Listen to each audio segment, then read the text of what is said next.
nagpaalam na iniwan niya si Emerson. Dinig na dinig niya ang malademonyo nitong pagbunghalit ng tawa.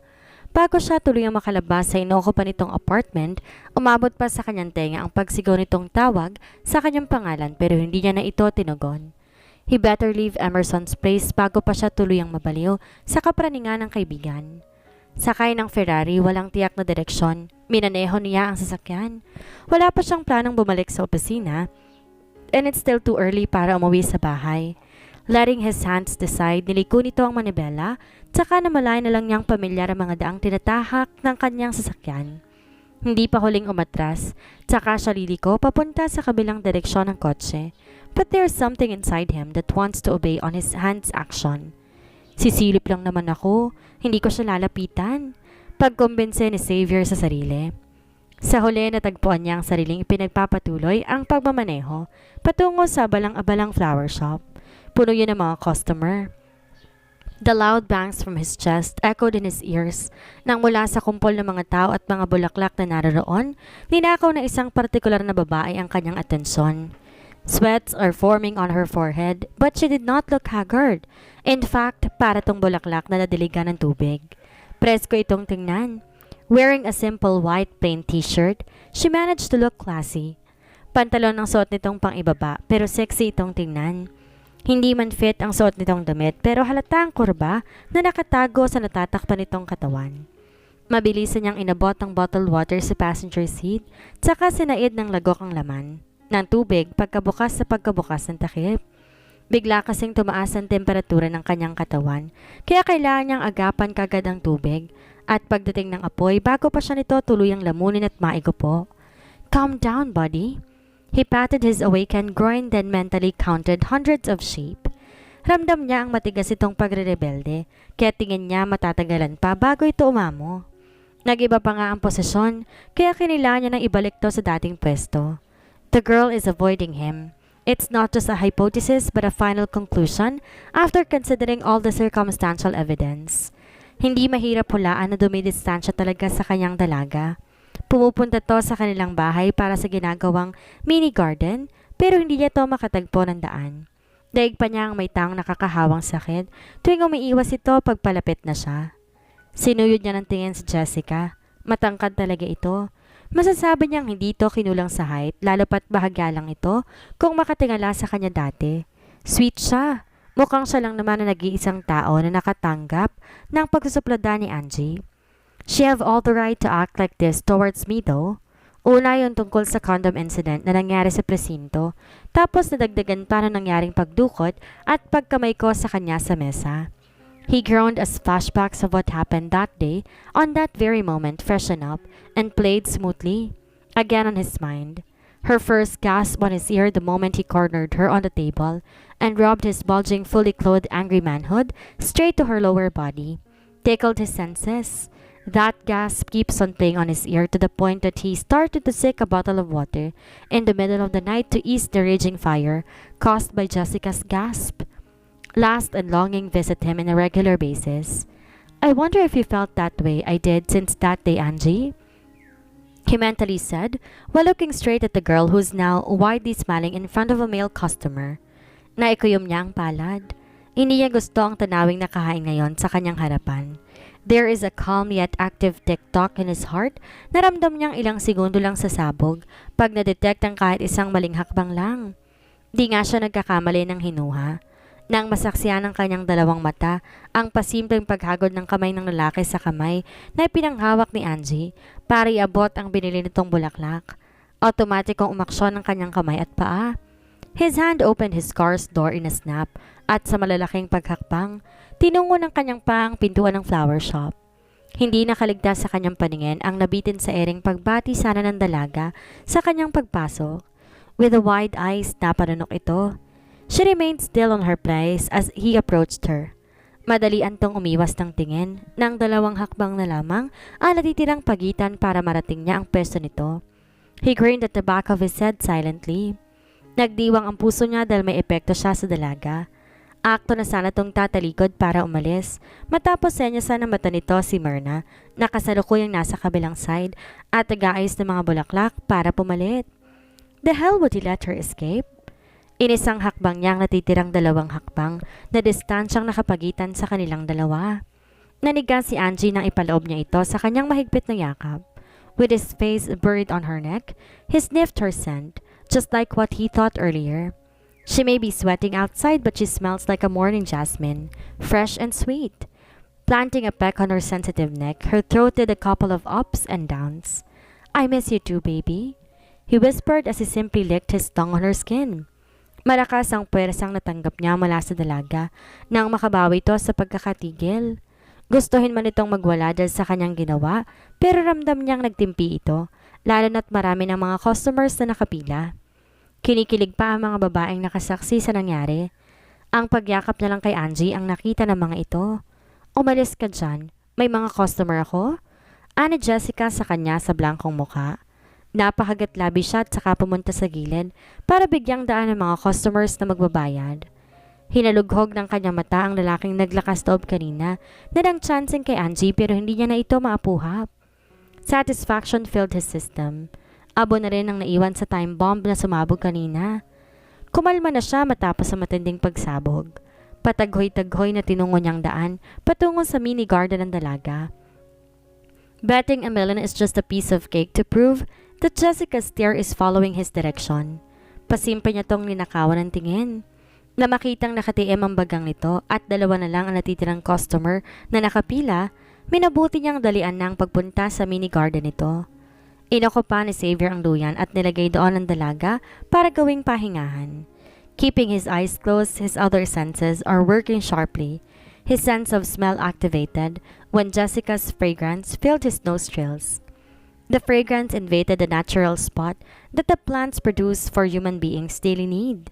His sense of hearing sharpened as the heavy footsteps became nearer and nearer to the swing he is in. He cannot help but be amazed on how this woman can make his heart double in beat.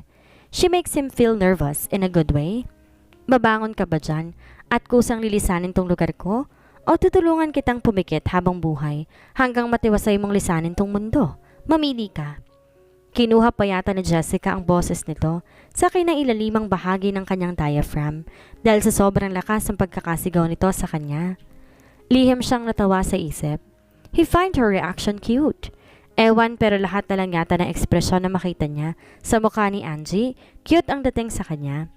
Imbes na panginigan sa takot sa banta ng dalaga, mas lalo niya lang ipinikit ang mga mata tsaka naghilik para umaktong malalim ng pagkakatulog.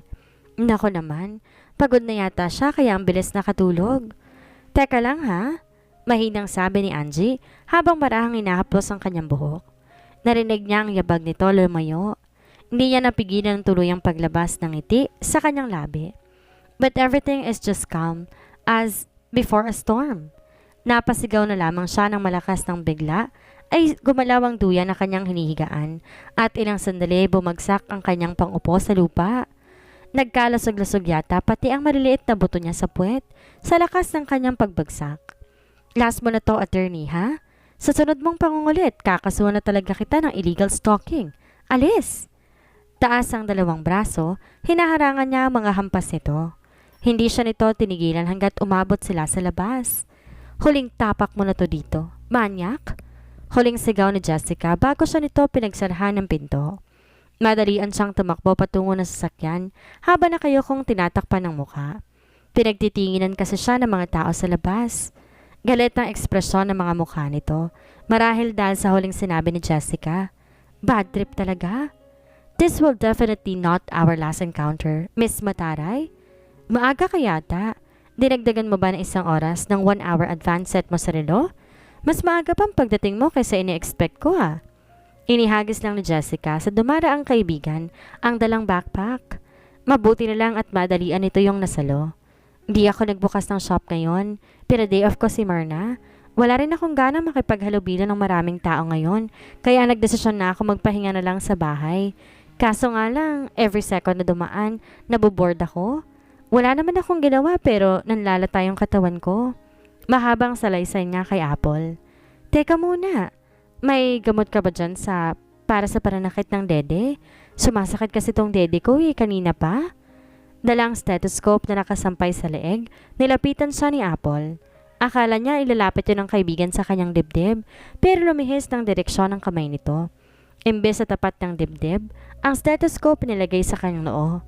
Litong tiningnan niya ang nakapikit na kaibigan. In terms of damages, mukhang malala na talaga. Imposible nitong maagapan, miss. Anyway, ilang beses na ba itong naalog? Seryosong ani Apolinario sa kanya. Kung di lang siguro makakasuhan ng attempted murder, baka tinarak niya na sa lalamunan nito ang syringe na nakita niya sa mesa ng kaibigan. Actually, palagi yang naaalog, Doc. May mga time din nawawala ako sa sarili. Sa pagkakatanda ko, ang huling taong nagtanong sa akin ng ganyan, nakaratay pa sa hospital bed hanggang ngayon. Ang nakakabit na life support equipment na lang ang naasahan. Doc, hindi ko po kontrolado ang kamay ko. Baka ano pong gawin ito sa'yo? Madalian itong sinangga ang kamay niya. Naakto na sanang kukurutin ng tagiliran nito. Nanggigigil siya sa kaibigan. Inaalas ka siya nito? Tama na, ano ba? Tatawa-tawang pinipigilan ang kamay niya na hindi tumitigil hanggat di makurot si Apple. Gaga ka kasi. Bakit ka naman hihingi ng gamot? Normal lang naman yung pagsakit ng dede mo. Buntis ka, remember? Natigil siya sa ginagawa. Oo nga, no? Gaga ka nga talaga, Angie. Unusual tiredness and soreness of breast are one of the symptoms of a pregnant woman. Kinakalawang na ba yung utak mo? Naisawi ka niya sa loob-loob. Pasimple siyang tumikim sa kahilaw na tumawa. Marami ka bang pasyente nga asikasuhin ngayon? Pag-iiba niya ng topic na ikinailing ni Apple habang natatawa. Panigurado kasi nakasulat sa buong mukha niya ngayon ang pagkapahiya. Oo, marami akong pasyente ngayon. Bakit? Aalis ka na? Tumango siya. Aaliwin ko na muna ang sarili ko. Pinuntahan lang kita dito kasi bored na ako eh. Naumay na ako sa mukha mo kaya dapat lang sumibat na ako. Nakakasad naman. May himig na sarkasmong sambit ng kaharap na kanyang kinangisi. Magkakasunod na katok mula sa pinto ang kumuha ng kanilang atensyon. Niyoko na Jessica ang oras sa suot na relo.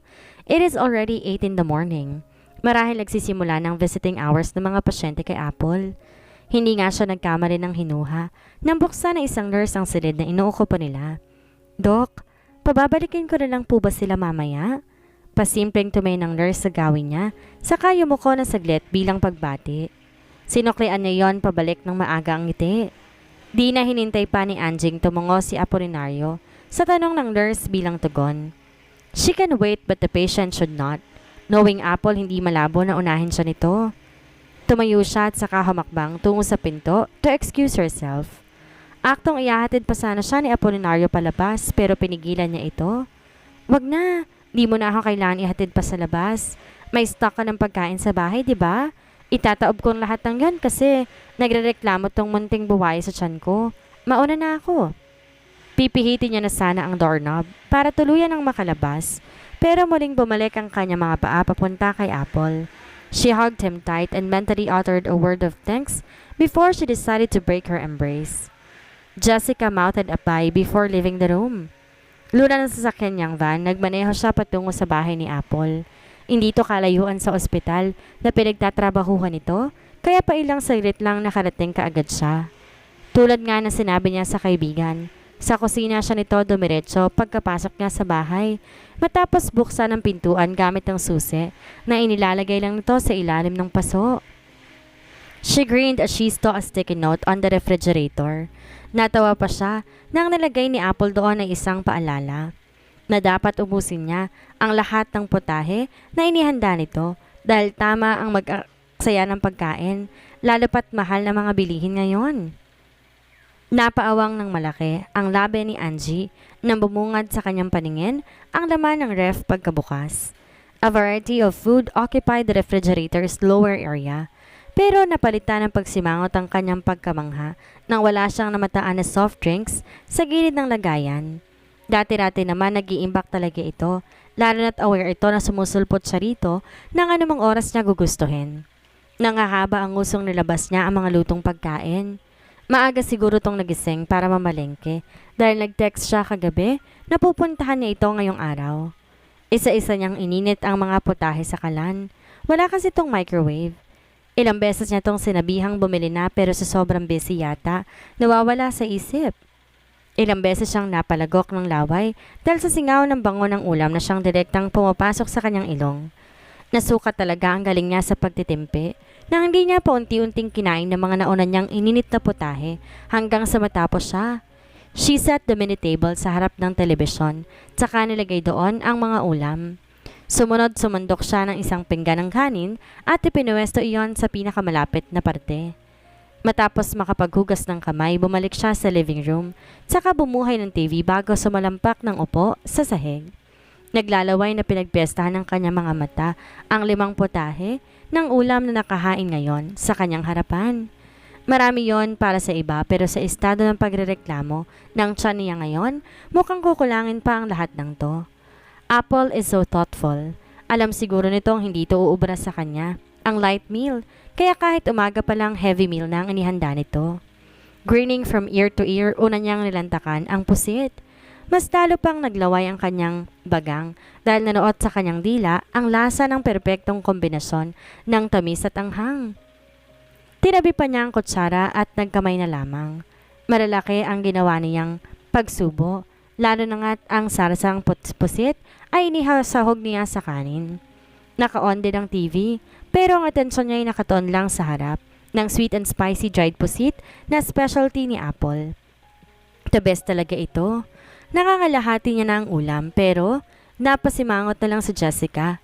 Sinundok ang isang pinggan ng kanin kanina, kaya tumayo siya mula sa pagkakasalampak para tunguhin muli ang kusina. Kulang na nga lang takbuhin niya ang distansya papunta roon para maipagpatuloy niya na ang pagkain. With that thought in mind, nang makarating sa kusina ay hindi na siya nag-abala pa na magsandok. Kinuha na lang niya ang kaldero ng rice cooker, saka walang prenong dumiretso ng lakad pabalik sa living room at sumalampak muli sa pagkakaupo. She's enjoying the moment of bliss nang biglang mawala ang ingay ng kanyang cellphone. Iignorahin niya na lang sana iyon pero consistent talaga ang nasa kabilang linya. Urgent matter siguro kaya gamit ang kaliwang kamay, binuksan niya ang zipper at ng backpack. Dinukot niya roon ang tumutunog na cellphone. Muntik pa nga niyang mabitawan nang makita ko sinong caller. She immediately got up and ran towards the sink to wash her hands. Medyo hiningal pa siya nang pindutin niya pasagot ang tawag. Hello po. Good morning po, Mrs. Steffi. Napatawag po kayo. Bungad niyang tanong sa ginang. Good morning po. Naistorbo ba kita? Nangangati ang dila niya para sagutin to ng oo, pero pinigilan niya ang sarili. Pasimple niyang sinaway ang sarili at saka tinampal ang kanyang makasalanang bibig bago tinugon ang tumatawag na ginang. Ay naku, hindi naman po. May problema po ba? May hindi po ba kayo nagustuhan sa setup na ginawa ko sa garden ninyo? Aayusin ko po kaagad. Nag-aalala itong kabadong ani Jessica. Wala namang problema sa trabaho mo, iha. May himig ng pag-aalala ang boses ni Jessica, kaya hindi mapigilang hindi mabahala. Hindi pa man ito sinasabi ang sadya nito kung bakit biglaan itong napatawag pero nagrigod doon na sa pagtibok ang kanyang puso. Bigla, inulan ng kaba ang kanyang dibdib. Muling nagsalita si Mrs. Steffi na nakapagpatigil saglit sa kanyang paghinga.